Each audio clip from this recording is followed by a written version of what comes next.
গত বছরের জুলাই আগস্টে গণহত্যা মামলায় আন্তর্জাতিক অপরাধ ট্রাইব্যুনালে হাজির করার সময় পুলিশ সদস্যদের সঙ্গে অসদাচরণ করেন হাসানুল হক ইনু, শাহজাহান খান, কামরুল ইসলাম ও জিয়াউল আহসান।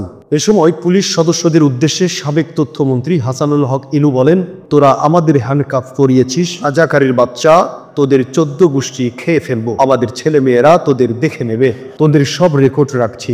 এছাড়া একই সুরে অকথ্য ভাষায় পুলিশ সদস্যদের প্রতি উৎসাহ প্রকাশ করেন অন্য 3 আসামি সাবেক নৌ পরিবহন মন্ত্রী শাহজাহান খান, সাবেক খাদ্যমন্ত্রী কামরুল ইসলাম ও গুমখুলের মাস্টার মাইন্ড খ্যাত বহিষ্কৃত সেনা কর্মকর্তা জিয়াউল আহসান।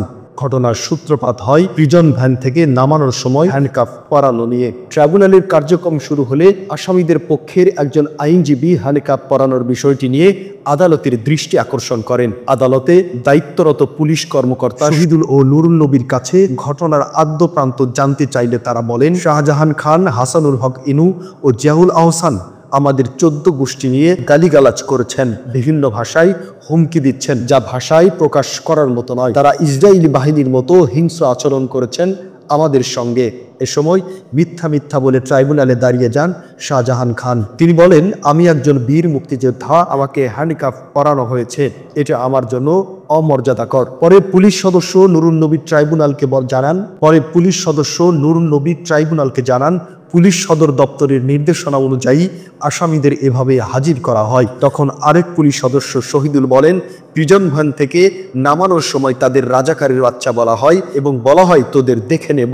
শহীদুল আরো বলেন, হাসানুল হক ইনু পুলিশ সদস্যদের বলেন, তোদের 14 গোষ্ঠী খেয়ে ফেলবো। হাজতখানায় এসে মিটিং করে তারা ফের পুলিশ সদস্যদের হুমকি দেন। কাঠগড়ায় থাকা হাসানুল হক ইনু, রাশেদ খান মেনন, শাহজাহান খান এবং কামরুল ইসলাম বলেন, না, আমরা এসব বলিনি, সব মিথ্যা কথা।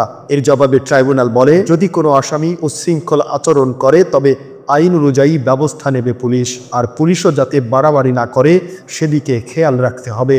এ বিষয়ে ট্রাইব্যুনালের চিফ প্রসিকিউটর তাজুল ইসলাম বলেন, এটি আইনের প্রতি আসামিদের চরম হুমকি। এ সময় ট্রাইব্যুনালে হাজির ইনু ও শাহজাহান খানকে ইস্ত্রি করা পায়জামা পাঞ্জাবি পরিহিত দেখা যায়। এদিকে আসামিদের ট্রাইব্যুনাল থেকে বের করে শিশু একাডেমির পাশের গেট দিয়ে প্রিজন ভ্যানে জেলে ফেরত নেওয়ার সময় তাদের লক্ষ্য করে পচাডিন ছোড়ে বিক্ষুব্ধ জনতা। এই চ্যানেলটি সাবস্ক্রাইব করে বেল বাটনে ক্লিক করুন। সংবাদ সংগ্রহে উৎসাহ দিন, পাশেই থাকুন।